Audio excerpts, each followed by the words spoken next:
Good morning to all of you. Myself Ejaz Ahmed Ghane from MS Clarus.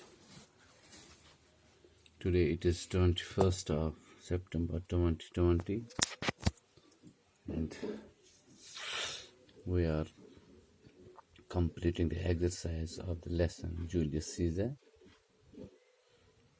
We have completed 3 questions, 3 textual questions and a glossary of the exercise, and today we are going to complete 4th and 5th question of the exercise.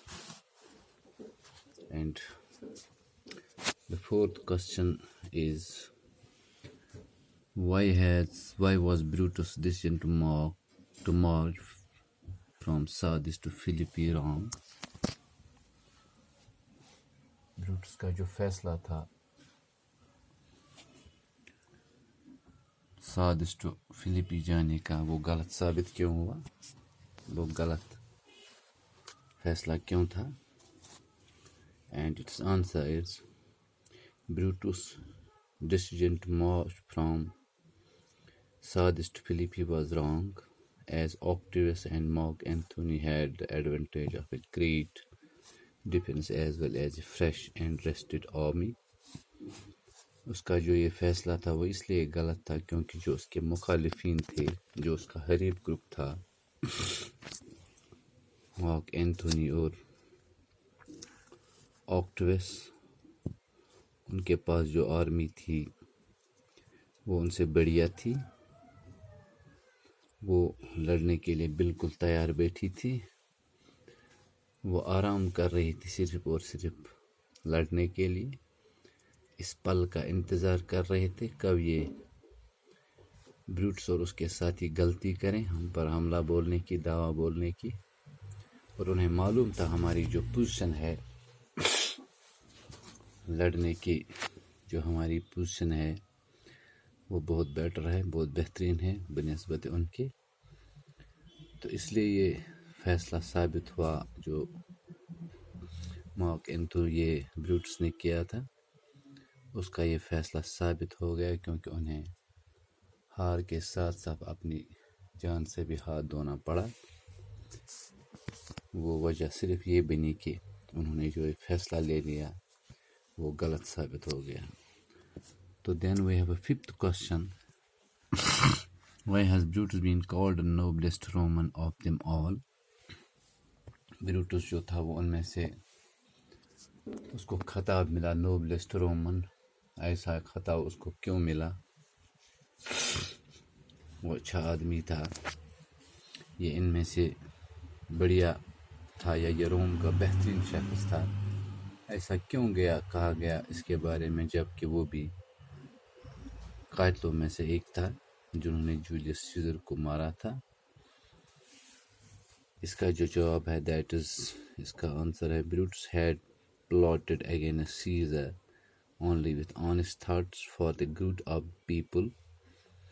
Brutus जो scissor के खिलाफ हुए थे, Brutus ने जो फैसला लिया था कि सीजर को मरना होगा, उसके कत्ल में जो ये उसने साथ दिया अपने साथियों का, जूलियस ये ब्रूटस ने, वो इसलिए दिया था कि उन्हें लगा था कि उसके दिमाग में जहर भर दिया गया था, झूठ कहा गया था उसको कि हमारे लिए खतरा है, पूरे मुल्क के लिए खतरा है, इसके मन में लालच आ गया था। ब्रूटस को अपनी कोई ज़ाती लालच नहीं थी, बल्कि वो ज़ाती तौर बहुत ही अच्छे इंसान थे और ज़हीन और काबिल थे, एक एसेट था रोम का, लेकिन वो उसके खिलाफ चले गए इस जहन के साथ, इस ख्याल के साथ कि अब सीजर अगर मज़ीद ज़िंदा रहा तो हमारे जो लोग हैं, रोम के जो रहने वाले लोग हैं, हमारा जो मुल्क है, अगर उसकी बागडोर उसके हाथों में आ गई तो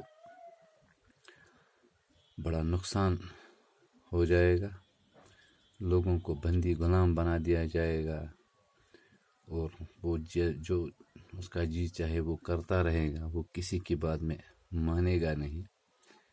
लेकिन उसके मन में कोई अपना ज़ाती लालच नहीं थी, کوئی پرسنل انٹرسٹ نہیں تھی. وہ اگر اس سازش میں شامل ہو گئے صرف اور صرف لوگوں کی بہتری کے لیے، اپنی قوم کی بہتری کے لیے. وہ جولیس سیزر کے قاتلوں میں ایک قاتل بروٹس جو شامل ہو گیا. He did not envy Caesar but his absolute ambition.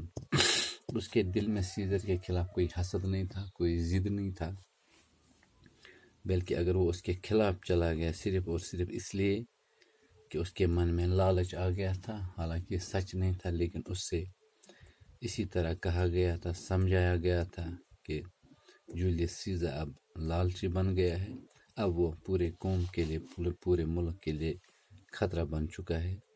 Thus he is called the noblest Roman of them all.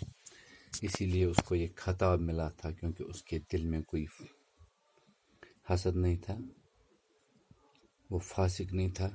اس نے جو کچھ بھی کیا اپنے ملک اور اپنے قوم، اپنے ملک کے جو رہنے والے لوگ تھے ان کی بہتری کے لیے، وہ جولیس سیزر کے خلاف گئے اور اس کے قتل میں شامل رہے.